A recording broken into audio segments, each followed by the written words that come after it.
Buenas noches, esto es Zona Franca, yo soy Daniel Pacheco. En la foto de atrás, más o menos, se ve a Andrés Manuel López Obrador, un señor poco conocido acá en Colombia, pero solo por ahora. López Obrador, según su amplia ventaja en las encuestas, se convertirá en el próximo presidente de México este domingo. Será la primera vez en la historia moderna de México que un izquierdista llegue por fuera de los partidos tradicionales al poder. AMLO, como también le dicen allá por las siglas de su nombre, tiene en la mano una bolsita con agua y allá adentro hay un peje lagarto, un pez típico de su estado natal de Tabasco, al sur de México.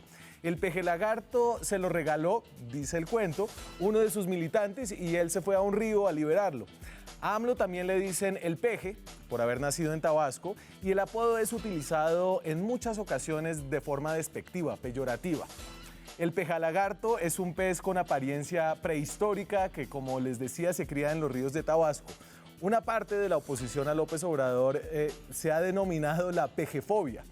Y aunque AMLO ha dicho que no le importa que le digan peje, el hecho de que su figura haya sido reducida por sus opositores a la de un pez de apariencia exótica y amenazante, dice cosas acerca de la forma en la que la campaña mexicana se libró. Dice cosas acerca de la pelea larga que libró López Obrador, incluyendo 2 fracasos electorales anteriores, hasta llegar a donde está ahora. Y dice cosas acerca de cómo las opciones electorales de izquierda en América Latina se tienen que enfrentar a duras peleas en sus aspiraciones electorales. López Obrador es un candidato de la periferia, que no estudió en las universidades gringas como sus contrincantes, que viene de una familia humilde, que tiene la piel de un color más oscuro. Su campaña fue contra el sistema, contra las mafias de la corrupción, contra la vieja política. Ha sido acusado de populista, de ser una fuerza desestabilizadora, de no reconocer avances en México, de ser cercano a Nicolás Maduro y de ser el Hugo Chávez mexicano.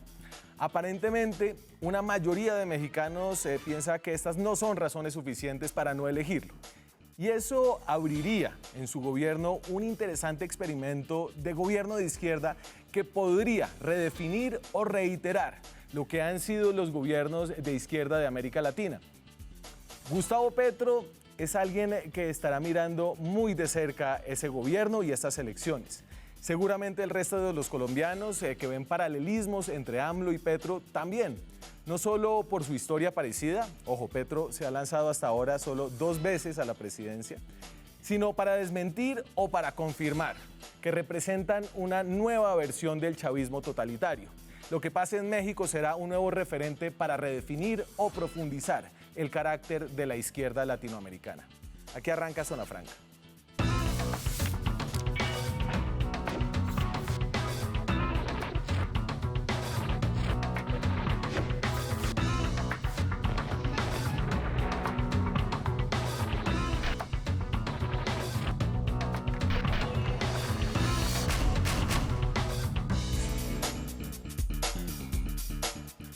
Y hoy para hablar de México, afortunadamente 3 personas que conocen muy bien lo que está sucediendo allá.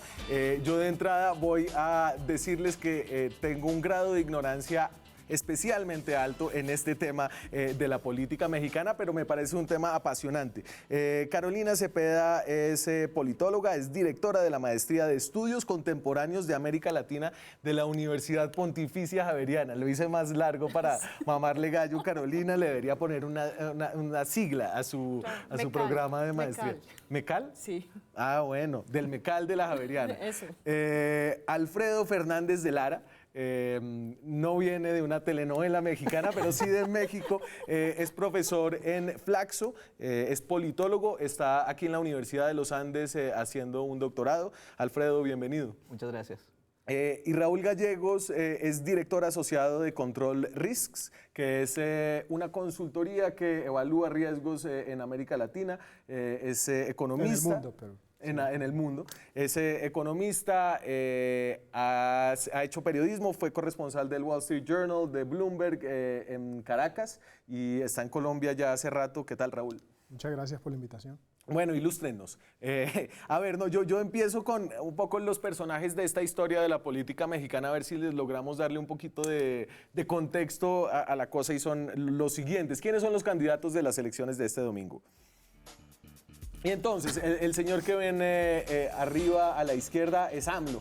Andrés Manuel López Obrador, que se presenta con una coalición que se llama, tiene un nombre muy modesto. ¿Cómo es que es? Juntos haremos historia. Juntos haremos historia. Ahí empiezan a sonar un poco las similitudes con lo que pasó acá en nuestras elecciones. Morena, el PES y el PT, no sé qué son todos esos partidos. El PAN de Ricardo Anaya, ese era el partido de Vicente Fox y de Calderón. El partido de derecha históricamente en México. Perfecto, el partido de derecha, José Antonio Meade. Es del PRI, que es como una mezcla entre el Partido Liberal y el Partido Conservador colombiano, ¿no? El partido institucionalista, el partido tradicional. Allá en México no hubo bipartidismo, solo hubo priismo. Y el Bronco, muchachos, ¿cómo se llama el Bronco? ¿Cómo se llama el Bronco? Nadie sabe cómo se llama el Bronco, es un independiente que sería como nuestra versión de Trujillo, el candidato presidencial. ¿Se acuerda? Sí. El hecho de que no sepamos el nombre dice mucho. Claro. Entonces, a ver, arranquen un poco qué está pasando en la política mexicana, Alfredo. Pues yo creo que estamos en un momento de bastante complejidad en el sentido de que, como bien decías, estos son los candidatos, se han formado coaliciones partidarias muy sui generis. Digamos que, por ejemplo, en el caso de Anaya, que actualmente compite por el segundo lugar según las principales encuestas, él proviene del PAN, que es un partido de derecha, y salió con el PRD, que precisamente había sido tradicionalmente el partido de izquierda, que surge a partir de una ruptura con el PRI en 1988. Dentro de esa ruptura se va el propio Andrés Manuel López Obrador, él era priista, luego transitó hacia el PRD, y ahora hace 4 años fundó su propio partido, que es el famoso partido Morena, que las siglas significan Movimiento de Regeneración Nacional. Y por otra parte tenemos un candidato del PRI, que es el primer candidato del PRI que no es priista, es decir, no tiene afiliación al partido, que es José Antonio Meade, que básicamente es un tecnócrata que ha transitado desde la administración de Calderón, él trabajó en la administración de Calderón y ahora con en la de Peña Nieto. Y lo que tenemos en realidad es una serie de alianzas bastante pragmáticas entre partidos que se asumen como de izquierda o con ideales de izquierda, por ejemplo el Morena o el PRD, que Morena a su vez tiene una alianza con un partido que es, digamos, bastante conservador, de origen cristiano, un poco este fenómeno que se ha venido dando en América Latina, en países como Costa Rica, Colombia, de los partidos, digamos, evangélicos o religiosos. Sí. Y entonces por ese lado tienes coaliciones que en realidad no son, digamos, muy claras en términos ideológicos y que más hablan de un pragmatismo de todos los candidatos, diría yo, con tal de ganar la presidencia, ¿no? Lo interesante es que Morena es un partido que, te digo, tiene menos de 4 años y se ha consolidado como un partido bastante poderoso, porque en México no solo se está compitiendo por la presidencia de la República, se está compitiendo por cargos en todos los niveles y también por las cámaras. Entonces, las últimas encuestas plantean que es muy probable, y esto ha sido resultado de una campaña que hizo el propio López Obrador, es de tener mayoría en los congresos para, digamos, poder impulsar los cambios que él desea. Y entonces, antes de que se preocupen por no aprenderse los nombres de todos los que no son Andrés Manuel López Obrador, les pongo, este es el promedio que hizo el diario El País de cómo van las encuestas, y es importante este promedio porque muestra que López Obrador tiene una ventaja muy grande, y aquí hay que decir una cosa, y es que México no tiene segunda vuelta.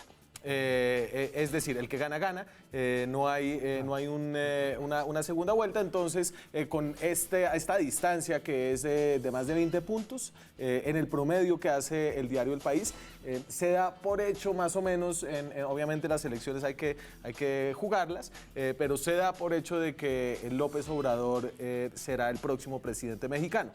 Lo que habla de un rechazo a lo que son los partidos tradicionales, si se me permite decir que el PAN se convirtió en un partido tradicional. Carolina. Sí, yo creo que el PAN, cuando se elige a Vicente Fox, eso genera un poco de entusiasmo en México porque pues era la ruptura del PRI, se iba al PRI por primera vez en cuántos años de historia, 71 años. Y esto abre como una... Y nosotros nos quejamos del Frente Nacional. No excusa una cosa a la otra. No, claro. No. Ambas igual de impresentables, diría uno.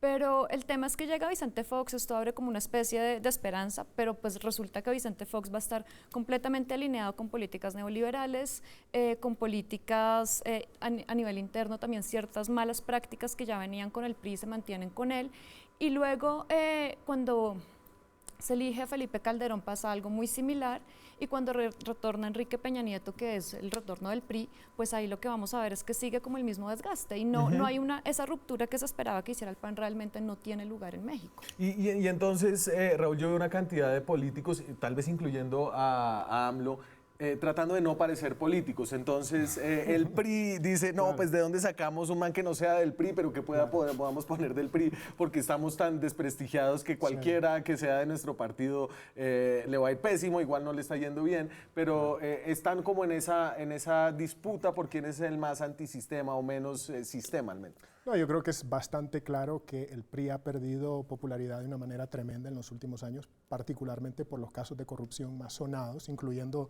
el caso de la casa que había comprado la esposa del presidente, en fin. Entonces, eso sin duda ha impulsado este sentimiento antisistema que le ha dado, digamos, impulso esencialmente a López Obrador, ¿no? Ahora, lo que yo sí quisiera enfatizar es que me parece poco realista la idea de toda la vida comparar a los populistas de izquierda en Latinoamérica a Chávez. Siempre inmediatamente, ese es el Chávez de México, el Chávez de Colombia, el Chávez de todos. Y en el caso de López Obrador... Obrador... es una idea que viene de nosotros, que estamos saliendo de un proceso electoral largo en el que ese fue el tema, ¿no? Sobre todo con Gustavo Petro. No, pero sin duda, y en el caso de AMLO yo creo que es bastante claro que hay que saber analizar al personaje, ¿no? Y en el caso de AMLO tenemos un tipo que ha sido alcalde de México, que cuando lo hizo, de hecho, desde el punto de vista fiscal fue bastante responsable, se puede argumentar, tuvo muy buenas relaciones con el sector privado también. Chávez fue un tipo que trató de dar un golpe, partamos de ahí, ¿no? Ya alguien que trata de dar un golpe de Estado no es alguien que cree en las instituciones democráticas, ese no es el caso de AMLO. AMLO ha hablado mucho de mayor estatismo, etcétera, etcétera, pero también en el caso de Venezuela, esencialmente se le dieron las llaves del carro y de la casa al tipo cuando llegó al poder, se le permitió cambiar la constitución.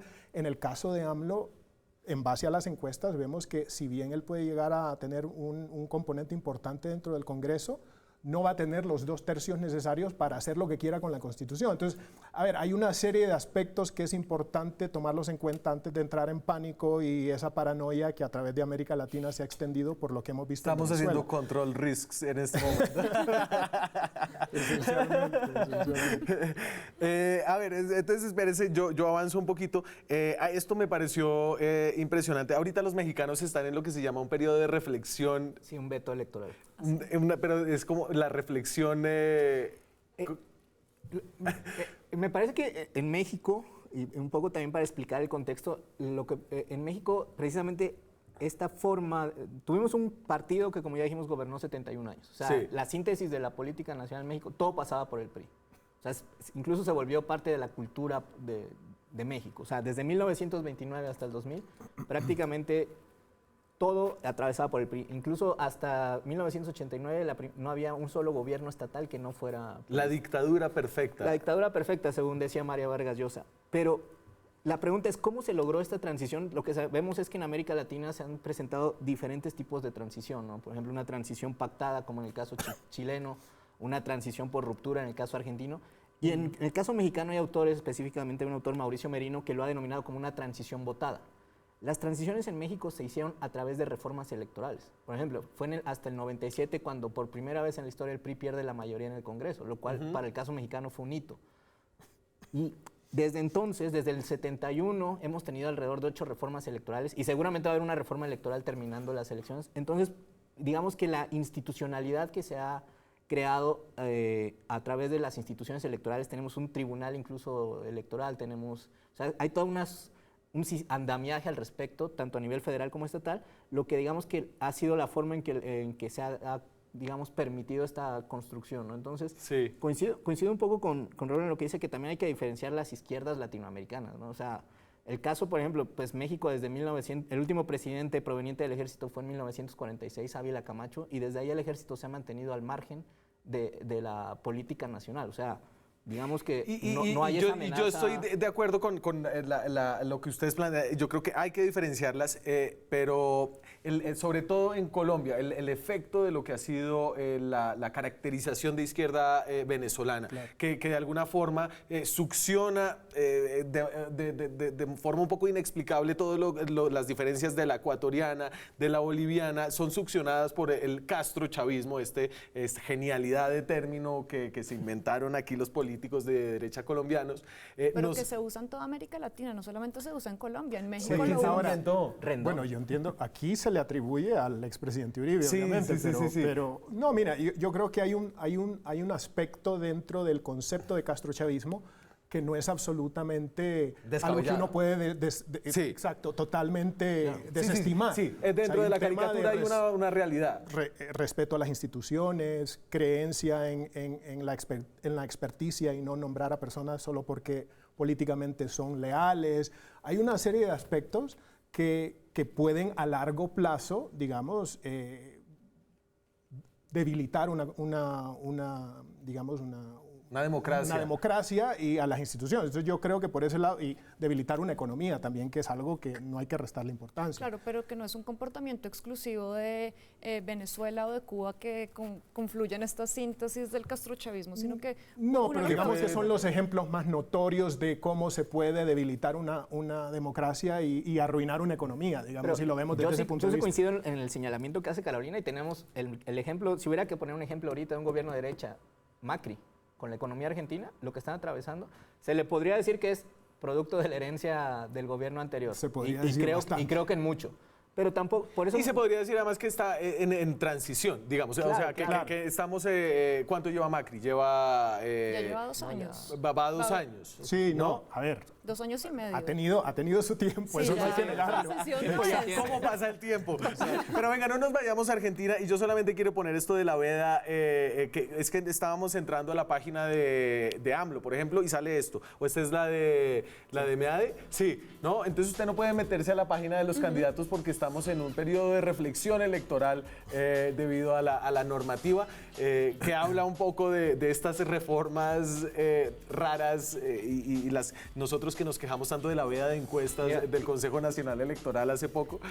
Pero eso, ¿sabes qué es? Reflejo de la desconfianza que históricamente tuvo el ciudadano mexicano a unas elecciones en las que prácticamente pues podían participar distintos partidos, por ejemplo el Partido Acción Nacional, Claro. pero nunca iban a ganar porque el PRI estaban tenía una maquinaria electoral y un sistema fraudulento. O sea, el propio PRI controlaba las elecciones. Sí. Entonces, Y la los única- medios. Y los medios. Y aún así, con toda esa institucionalidad, que además es una de las más costosas, me atrevería a decir, no solo de América Latina, sino del mundo, el mexicano promedio sigue desconfiando. O sea, Claro. todavía hoy se habla de la posibilidad de un fraude electoral. ¿Y cuánta gente vota en México? El padrón electoral es de alrededor de 89 pi- millones y- de y personas. el nivel de participación oscila entre... En elecciones presidenciales como esta, normalmente son arriba del 60 hasta 70% Wow. Y de la voto participación. obligatorio no. Y no hay voto obligatorio. No hay voto obligatorio. ¿Quién es Andrés Manuel López Obrador? Esta es una hoja de vida, a ver si ustedes me la pueden complementar con historias, anécdotas. Entonces, 13 de noviembre del 53, nació el mismo año que mi mamá, en Villa... De Tetetitán. Tepetita. Tetetitán. En Tabasco, en el Macuspana, estado de Tabasco. Tabasco. Al sur de México. Estudió Ciencias Políticas y Administración Pública en la UNAM, que es la Universidad Pública de México. Por ahí leí que terminó de estudiar y se demoró como 10 años en graduarse después. O sea, como que se despelotó. Fue presidente del Partido de la Revolución Democrática. Fue jefe de gobierno del Distrito Federal, eso es alcalde, Sí. básicamente. Fue candidato a la presidencia del Partido de la Revolución Democrática en el 2012. Eso fue cuando estuvo a punto de llegar y se declaró En el en gobierno... 2006. En 2006, en gobierno paralelo. Sí. Después fue presidente del Consejo Nacional del Movimiento de Regeneración Nacional, presidente nacional del movimiento, ese es Morena, ¿cierto? Que es el partido por el cual se está lanzando ahora. Pero píntenme a este señor, es decir, primero veo a un señor un poco distinto, aunque tiene muchas canas, se ve distinto a Enrique Peña Nieto, a Calderón, bueno, Vicente Fox. Lo que pasa es que era como el estereotipo de mexicano norteño para nosotros, los colombianos, tenía botas y sombrero. Pero ¿quién es AMLO, Raúl? No, pues mira, yo creo que es un político que una de las cosas más interesantes que hay que notar es de dónde viene, ¿no? Viene de Tabasco, es un estado que ha sufrido muchísimo durante los últimos años, particularmente por la caída del petróleo. Es un estado que depende de la agricultura y del petróleo y el gas. Y es un estado que se le prometió por muchísimo tiempo que con la reforma energética pues iba a haber digamos, una serie de beneficios, ¿no? Desafortunadamente se cayó el precio del petróleo internacional y eso definitivamente no ayudó. Pero digamos que él viene precisamente de aquel México pobre que no ha visto en realidad los beneficios del acuerdo con Estados Unidos y con Canadá, o que a diferencia de otros estados en el norte, ¿no? Donde tú tienes manufactura de automóviles, tienes manufactura de digamos, empresas. Como el Rust Belt de México. Esencialmente. O cuál sería, usted dígame quién es AMLO, como ayúdele a la gente que no lo conoce a hacer unas asociaciones. Además de todo esto que han dicho, Andrés Manuel López Obrador es un tipo que también ha participado activamente, por ejemplo, en temas como la defensa del medio ambiente.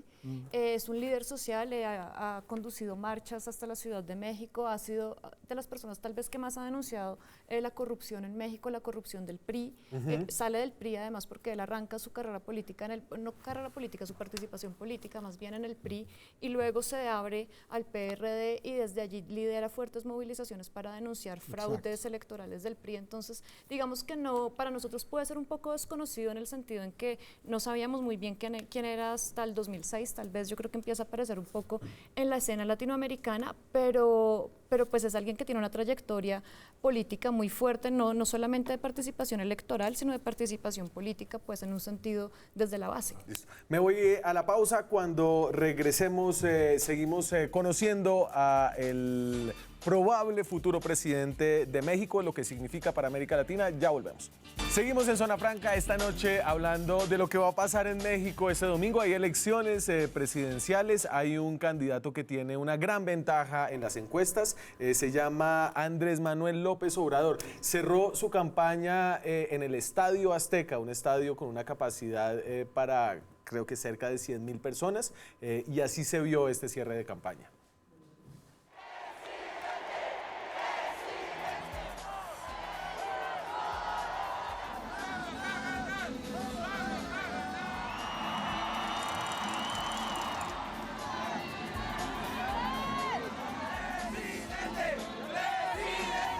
México es un país libre y soberano.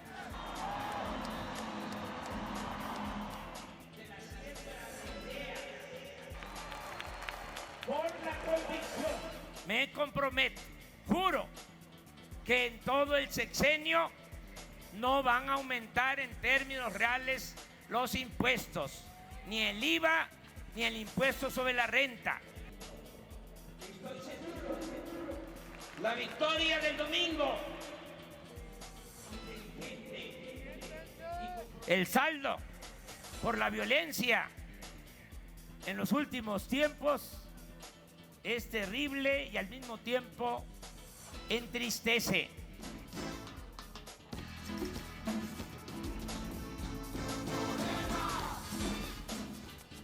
El Estadio Azteca, no cualquiera llena el Estadio Azteca. No, y como te comentaba, le quedó chico al Estadio Azteca porque él normalmente, de hecho el cierre estaba programado en el Zócalo, que tiene una capacidad para alrededor de 200,000 personas. El Zócalo, que es como la plaza de Bolívar. El Zócalo de la Ciudad de México es donde, sí, el centro. El equivalente, pero un poco más grande. Mucho más grande. Es decir, no, todo en México es mucho más grande, pero pues más allá, y lo que quería decir era como más allá de que haya muchos más mexicanos que colombianos, igual llenar el estadio para una manifestación política, además no es cualquier cosa. No, y lo que te decía, si hubiera que caracterizar a Andrés Manuel, me parece que él representa el México profundo. Y en cambio los otros candidatos, bueno, el Bronco es el México Bronco, digamos, muy de tipo norte, muy particular. Y los otros dos candidatos, específicamente Ricardo Anaya y José Antonio Meade, representan más el México de las élites tecnocráticas, sobre todo José Antonio Meade, que se formaron, digamos, en Estados Unidos, que tienen un apego ya muy fuerte desde los 80s, 90s, al modelo neoliberal, y que digamos que sus prioridades son más en términos de resultados macroeconómicos, y en cambio López Obrador tiene un discurso, él se asume como juarista, digamos, retomando mucho de los ideales de la revolución. de Benito Juárez, que fue el presidente mexicano que peleó contra los franceses y que hizo la separación entre iglesia y Estado, la famosa reforma de Estado, y que fue yo me atrevería a decir que es el presidente más popular de México en el siglo XIX y hasta la actualidad. Entonces él retoma mucho de esto de, por ejemplo, la austeridad republicana, luchar contra la corrupción. Entonces, es un candidato que sí, digamos, logra atravesar más a la mayoría de la sociedad mexicana, sobre todo una sociedad mexicana que es profundamente desigual. 50 millones de mexicanos viven en condiciones de pobreza, y digamos que además tiene esto de que ha estado 18 años en campaña, pues eso también le representa. El tipo prácticamente conoce todos los rincones de México porque en realidad los ha recorrido. Entonces, tiene un conocimiento, tiene un carisma que es más cercano a la mayoría de la sociedad. En cambio, Mid o Anaya representan más al México, digamos, urbano, clase media, formado en instituciones educativas privadas, etc. A ver, voy a poner el programa, un pedazo del programa de él. A ver, y aquí la pregunta es, estamos frente a un populista, ¿no? Que fue una pregunta que fue reiterativa en las elecciones. Como podrán, todavía no nos hemos recuperado, o yo no me he recuperado de la temporada electoral colombiana y de todas las preguntas que dejó. Entonces, aquí, aparte de su programa en temas de corrupción, fue uno de los temas grandes que tocó. Entonces, distribuir con honradez el presupuesto público, reducir sueldos de altos funcionarios públicos, incluido el presidente, terminar con los monopolios que encarecen todos los precios, combatir la corrupción y con ello lograr ahorros de 400.000 millones de pesos, que esos pesos mexicanos deben ser 400.000 millones de pesos colombianos, ya son hartos. Imagínense en un peso menos devaluado que el nuestro. Raúl, entonces, ¿este es un populista? Mira, yo creo que más allá de las etiquetas que querramos atribuirle a AMLO, al final estamos en una situación en la que el nuevo presidente va a tener que enfrentar básicamente la tarea de crear esa movilidad social, de crear esa inclusión de la cual, como decías, 50 millones de mexicanos están excluidos, de crear un ambiente de mayor seguridad con el tema de la lucha contra... ¿Pero cómo así? ¿No entraron a la OCDE hace años? ¿Eso no garantiza que vayamos, que todo va a ser mejor? Nos mintieron. Exacto. Pero bueno, y en el norte de México pues hemos visto el tema del tráfico de drogas, de una serie de bandas criminales.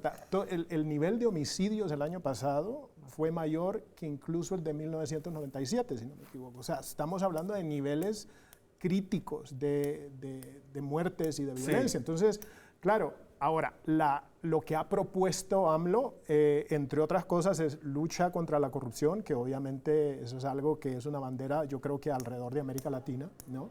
Y en ese caso, él ha propuesto que en algunos casos va a cambiar una serie de acuerdos que se han hecho con empresas petroleras o con empresas de infraestructura si en esos proyectos se detecta que en realidad ha habido, digamos, malos manejos, si se quiere. Pero no estamos hablando de volver a nacionalizar, es decir, o volver a un régimen estatizado de... Digamos, habrá más participación del Estado, habrá más inversión del Estado, pero lo que sí esperamos nosotros que se dé es que haya atraso de una serie de licencias para operar en el sector petrolero, por ejemplo, ¿no? Que es lo que se esperaba aquí en Colombia, por ejemplo, si hubiese ganado Petro, ¿no? Sí. La idea de vamos a restarle importancia a todo lo que es lo extractivo. En México, obviamente, el hecho de que se haya abierto el sector petrolero para la inversión privada ha sido un tema muy delicado, porque históricamente, obviamente, el Estado tenía control sobre eso. Entonces, en el caso de López Obrador, sí veríamos atraso en ese aspecto y obviamente habría menos inversión, por ende, en el sector petrolero, y eso tendría un impacto, sin duda, en el crecimiento económico, ¿no? Por ende, habría un crecimiento económico que seguiría existiendo, obviamente no iría a desaparecer, pero sería menor de lo que habría si hubiese un ambiente de mayor apertura hacia mayor inversión. Claro, pero había toda una discusión acerca de y aquí la hubo y la ha habido en otros países, como si elegimos a esta persona que no es de centro ni de derecha, se va a desbaratar todo, va a haber una desestabilización de la economía, va a haber una fuga de capitales. ¿Usted cree que la pregunta allá en México fue similar? Yo tengo la sensación que en México sí hubo, no sé, haciendo el paralelo con Colombia, que pues también estoy como usted traumatizado un poco con eso. Sí, hubo, se puso sobre la mesa todo Yo no el estoy tiempo. traumatizado, todavía influenciado, imbuido. No, yo sí estoy traumatizada. Creo que sí se puso, digamos, hubo temas muy similares, temas como la inversión, otra vez el fantasma del castrochavismo y todas estas cosas aparecieron por ahí. Pero creo que, al igual que en Colombia, la respuesta también está en las instituciones, ¿no? Independientemente de lo que humanamente Andrés Manuel López Obrador quiera hacer de su voluntad individual, tiene primero constreñimientos de partido, las alianzas que ha hecho, Sí. Y además tiene constreñimientos institucionales, ¿sí? Si bien nuestras instituciones en América Latina no son las más fuertes del mundo, existen y obligan a que no se puedan salir como tan fácilmente de ciertos compromisos. Por ejemplo, el Tratado de Libre Comercio con Estados Unidos, que es algo que siempre está, para México es supremamente importante. Andrés Manuel López Obrador en ningún momento está desconociendo, no está haciendo No, pues seguro nada frente a negativo Trump va a frente ser eso. una voz moderada. Claro. Que es como un poco la locura. Me tengo que ir a la pausa. Ya volvemos. Ese es uno de los temas más interesantes. AMLO y Trump en el mismo vecindario. Ya regresamos. Seguimos en Zona Franca. Estamos hablando de las elecciones mexicanas. Si no se habían enterado, son este domingo. No se cruzan con el Mundial, ¿o sí? No. Al haber pasado en segundo lugar de milagro, el partido es el lunes. El lunes. Uf. Me parece que sí si hubieran pasado en primer lugar, sí se podría haber No, eso cruzado. habría sido, pero que habría tocado atrasar las elecciones. No. El domingo los mexicanos votan para elegir no solamente al presidente, sino a diputados de la Cámara Baja, senadores de la Cámara Alta, algunos gobernadores, 8 gobernadores, alcaldes, alcaldías, jefe jefe de gobierno en la Ciudad de México, que también es importante. de gobierno, que es el alcalde de México. ¿Sí? Sí, y también se renuevan algunos congresos locales. Y consejos, wow, toda una fiesta de la democracia en medio del Mundial. Tenemos un problema con el calendario, porque ya en Colombia, si la selección Colombia sigue clasificando el Mundial, lo que era atípico, hay que pensar en anticiparlas O quitar la segunda vuelta. No, yo diría anticipar todo un poquito para que no se cruce con el Mundial, ¿no? Tal vez. Usted es la politóloga, Carolina, pero ¿cómo así? ¿Qué saben los politólogos si no es eso? A ver, Trump y Andrés Manuel López Obrador en el mismo vecindario. ¿Qué ha dicho AMLO acerca de su vecino del norte? Vamos a tener una relación respetuosa con el gobierno de Estados Unidos, con el presidente de Estados Unidos, Donald Trump. Pero vamos también a pedirle que respete a los migrantes y que respete a México. No se resuelven los problemas con muros ni militarizando la frontera. Nosotros en los 3.185 kilómetros de frontera que tenemos con Estados Unidos, vamos a hacer una manifestación, una cadena humana, todos vestidos de blanco pidiendo la paz. Una cadena, una manifestación y que Trump la pague. No mentiras. Pero entonces si hay alguna similitud ahí, ¿no? Veo, es decir, la propuesta de Trump del muro y que además México la iba a pagar era totalmente absurda. Ahora parece que no la va a pagar México, si es que alguna vez la iba a pagar. Pues mira, ni pese a lo vergonzoso que fue la actuación de Peña Nieto recibiendo a Trump cuando aún era candidato, ni siquiera presidente, y se le dio tratamiento de jefe de Estado, lo cual es muy delicado en términos de protocolo, cuando ni siquiera era, digamos, representante del Ejecutivo estadounidense. Y cuando nadie pensaba que fuera a hacerlo. Claro, claro. Y por poco parece que en algún momento parecía que le salía la jugada a Peña Nieto, sobre todo porque estamos en medio de un proceso de renegociación del Tratado de Libre Comercio, renegociación impuesta sobre todo por Trump, y en la que pues prácticamente no se ha avanzado mucho por la cerrazón de Estados Unidos, de Trump, Y Canadá y México, pues digamos, se han acercado mucho, incluso se ha diversificado más las relaciones hacia Europa, por ejemplo. Ahora exportamos, en vez de exportar carne, por ponerte un ejemplo, de Estados Unidos se está exportando desde Alemania. Entonces, hay una relación muy ríspida, sobre todo por el discurso antimexicano Claro. y antimigrante de Trump. Y en el caso de Andrés Manuel López Obrador, y un poco contrario a Peña Nieto, es un discurso, como te decía, tiene una influencia juarista que es totalmente defensa de la soberanía, apelar al nacionalismo mexicano y sobre todo a volver un poco a esto que yo creo que había cambiado mucho producto de la formación de las élites mexicanas en Estados Unidos, que era ver a Estados Unidos como el enemigo de siempre. Algo que culturalmente en México había pasado durante, digamos que hacer ese cambio costó mucho y con Trump se ha venido abajo, ¿no? Y ahora hay un sentimiento muy, no sé si anti-estadounidense o más bien anti-Trump por todo el tratamiento que le ha dado, pero obviamente mucho del electorado que tiene Andrés Manuel López Obrador está inserto en esta lógica digamos, de reafirmar más la soberanía de México y también reclamar el trato, digamos, irrespetuoso que se da. Decir que un país va para un muro es salido de cualquier casilla, y ¿no? que los que vienen son violadores y narcotraficantes y además nos van a quitar nuestros trabajos, por lo cual vi un meme que decía, ¿en qué trabajan esos gringos a los que les están quitando los trabajos? Pero además es echarle la culpa al vecino, no solo del sur, porque también está así con Canadá, ¿no? Con lo del, por ejemplo, los aranceles al aluminio que se impusieron, pero no asume su parte de la responsabilidad. México finalmente es mucho del sistema de seguridad de Estados Unidos depende mucho de la frontera con México. Exacto. Y o sea, eso, por ejemplo, la reducción de amenazas terroristas que tiene Estados Unidos, mucho se debe a los acuerdos de cooperación en materia de seguridad transfronteriza con México. Entonces, es un poco ilógico esto y también olvida parte de su responsabilidad, porque gran parte de la inseguridad que se ha generado en México y de las tasas de homicidio, 27,000, como decía Raúl, de las armas que vienen de Estados Unidos. Y ahí Estados Unidos no asume su responsabilidad. Entonces, va a ser una relación compleja. Te digo, la apuesta de Peña Nieto era terminar el Tratado de Libre Comercio y la renegociación antes de las elecciones, cosa que no va a suceder.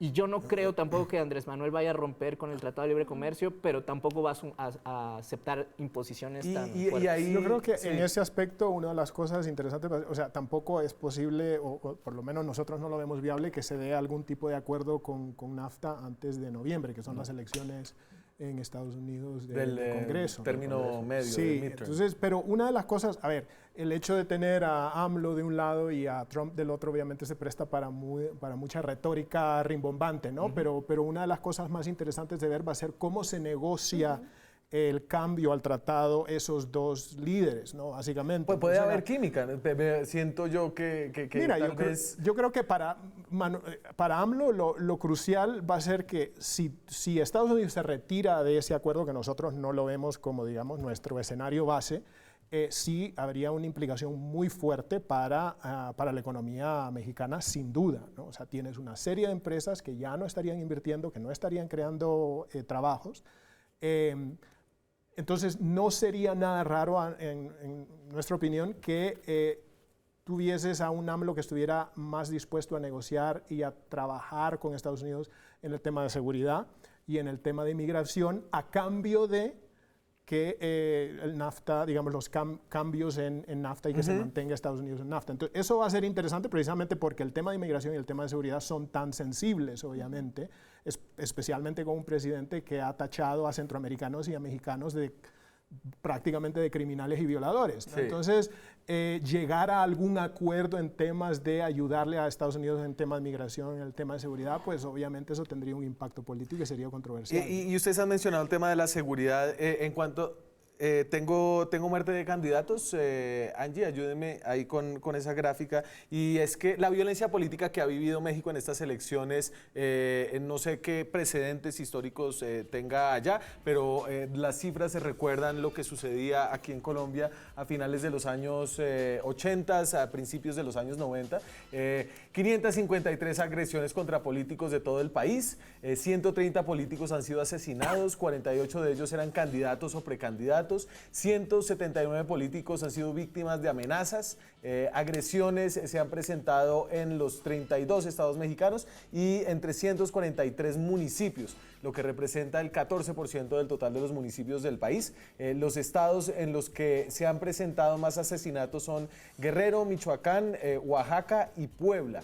Esos son estados no todos norteños, pero también del centro del país. Básicamente son del centro-sur del país y efectivamente estas son las elecciones más violentas en la historia de México. Y no solo en términos electorales, de hecho el año pasado, 2017, cerró como el año con más homicidios desde que esto se mide en la historia de México, con 27,000 muertos. Tenemos también, ¿qué tasa tienen? Tasa por cada 100,000 habitantes, ¿será que? No, pero no tengo el dato exacto, pero es de las más altas de Latinoamérica. Y efectivamente, además tenemos la tasa de homicidios de periodistas también más alta del mundo, ni siquiera de América Latina, del mundo. Entonces, evidentemente hay un clima de violencia que no se puede negar. Sí. Hay más de 34,000 desaparecidos en cifras oficiales. Entonces, esto también, digamos, atraviesa también la elección porque yo creo que hay 3 temas principales para el electorado mexicano.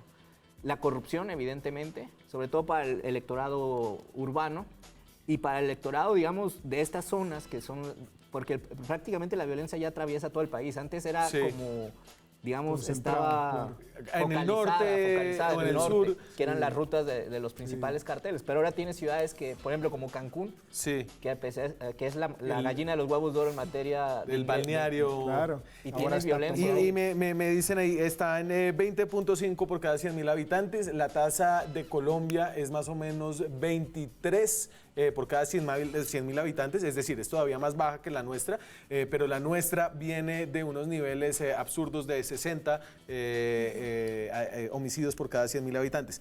Me voy a la pausa y ya regresamos. Seguimos en Zona Franca, nos quedan más o menos 8 minutos para terminar un poco esta discusión. Yo quería volver al tema por el que arrancábamos, el de la venezuelización de la izquierda latinoamericana y cómo esto también sucedió en México para tratar de aterrizar la discusión a lo que está pasando aquí en Colombia, a la izquierda colombiana. Así fueron los ataques contra AMLO en México. Sin piloto ni pista a la vista, AMLO quiere un México chavista, modelo de destrucción que hoy tiene a Venezuela en la desolación. El problema va a ser cuando le empiecen a hacer preguntas, por ejemplo, que tenga que ver con Venezuela. O sea, ¿cuál es la posición de Andrés Manuel ante pues, la política exterior que ha tenido México hasta el momento? ¿Que no se dan cuenta? Necesitan repetir lo que nosotros para darse cuenta. Yo sé muy bien que Chávez no es igual a López Obrador, ni Venezuela es igual a México, pero sí les digo que yo viví la campaña de Chávez y veo las cosas muy parecidas. ¿Qué queremos para México? ¿Un México moderno, con crecimiento y que combata la corrupción? ¿O queremos un Venezuela? Yo sé que le incomoda a Morena que hablemos de Venezuela, pero hay que recordar que ¿No les incomoda? Para nada. ¿Ya no les incomoda que hablemos de Venezuela? Les hago un llamado. Por favor, México, despierta, cabrón, despierta. No voten por la izquierda, no voten por López Obrador. Suena parecido a algunas cosas que vimos aquí, son cosas de televisión, de redes sociales, donde la Venezuela, el fenómeno de Venezuela se volvió casi que sinónimo de las opciones de izquierda. Carolina, ¿usted cree que, digamos, en lo que va a ser la presidencia probable de López Obrador, eso vaya a servir para romper como esta narrativa? Es una buena pregunta y creo que no tengo una respuesta para ella por lo siguiente, porque creo que América Latina da este giro a la izquierda, entre comillas, arranca con Chávez en el 99 y tenemos varios presidentes que uno puede ubicar más o menos en la izquierda del espectro político, pero no son todos iguales. Tenemos a Correa, tenemos a Lula, tenemos después a Dilma, tenemos a Bachelet, tenemos a Mujica. Y no son iguales a Chávez. Evo Morales tampoco es igual a Chávez y aún así utilizamos el mismo concepto para referirnos a todos como si fueran exactamente iguales.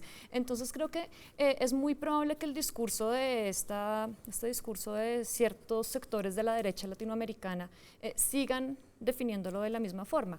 Lo bueno, creo yo, es que México sí tiene particularidades con respecto a los demás países de la región y su cercanía con Estados Unidos lo obliga a tener otro tipo de posiciones, lo obliga a comportarse de manera distinta y probablemente eso sí permita que Andrés Manuel López Obrador pueda tener una definición que se aleje de esa noción del chavismo, del castrochavismo y de todos estos conceptos vacíos que nos llenan todos los días. Pues tal vez, ya que México es tan cercano culturalmente a Colombia, eso se nos pase un poquito acá. ¿O usted cree que Petro es nuestro Chávez o es nuestro AMLO? Qué pregunta tan tan cargada, ¿no? Sí, sí.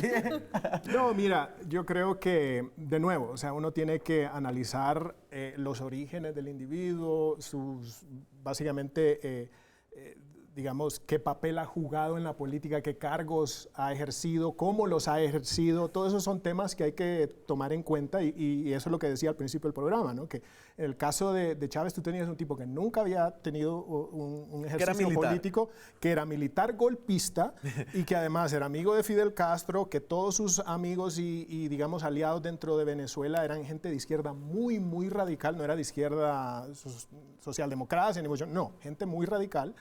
Y que obviamente al ganar se le permite cambiar la Constitución y entonces el tipo obviamente cambia las instituciones y las hace a su manera. Entonces, todos esos factores no fácilmente, digamos, se replican en cualquier país. Y que tienes una economía que depende de manera... del petróleo y que tienes una población que está acostumbrada, quiérase que no, a que el Estado le provea y de buena manera muchas cosas, ¿no? Entonces, eso es importante hacerlo ver. Sí. Ahora, yo sí te digo que a mi juicio, luego de haber vivido en Venezuela por 5 años y haber visto durante los últimos 14, haber seguido muy de cerca toda esta evolución, yo el tema del chavismo no lo tomo con ligereza. Yo sí te digo que ahí hemos visto un proceso de debilitamiento no solo de la democracia, sino de la responsabilidad individual, de la iniciativa individual del ciudadano, y que son cosas muy, muy importantes en una sociedad. Y Alfredo, y para cerrar, ¿usted qué está viendo un poco? Yo ya lo elegí al señor en este programa. Pero ¿qué hay como que deberíamos estar viendo, además de que quede o no elegido en el futuro? Como unas señales que usted diga, esto estoy esperando. Mira, yo efectivamente considero que, pues, lo que tú dices, la mayoría, incluso hay un programa Oráculos, Poll of Polls, que hace un seguimiento de todas las encuestas y ahí la probabilidad de triunfo es de 94%. Ahora, sabemos que en elecciones puede pasar todo y hay un factor que hay que tomar en cuenta, que las maquinarias electorales, y el PRI tiene una maquinaria electoral, salvo que me parece que no está tan aceitada con otras elecciones, porque el priista promedio no quedó muy satisfecho con un candidato que al principio buscaba diferenciarse del PRI. Con el gran lector. Exacto, porque era una marca, digamos, en decadencia. Ahora, ¿qué esperemos? Evidentemente, la mayoría del electorado, independientemente de quién vote, yo creo que está esperando o poniendo sus esperanzas en 3 cuestiones. Reducir la desigualdad que existe actualmente en México, acabar con el problema de la seguridad. Incluso alguna de las propuestas de AMLO ha sido hacer una amnistía, lo cual ha sido muy cuestionado porque tampoco explicó en qué consistiría esta amnistía. Y el problema de la corrupción. México siempre ha sido un país que en los indicadores de transparencia internacional ha aparecido entre los más corruptos de América Latina, pero durante el gobierno de Peña Nieto esto se disparó y precisamente mucho del electorado de Andrés Manuel también está en una fuerza de maestros que están en desacuerdo con una reforma educativa que se hizo durante el gobierno de Peña Nieto y también están apostando a eso. Entonces yo creo que... Además, ¿no? Reforma. Menos mal en México los periodos son de 6 años. Se me acabó el tiempo, señores. Volveremos sobre esto. Espero que quede elegido, si no habremos hecho lo que se llama aquí en Colombia el oso. Pero les agradezco haber estado acá. A ustedes también. Nos vemos la próxima semana con más periodismo, con más debate, con más opinión. Chao.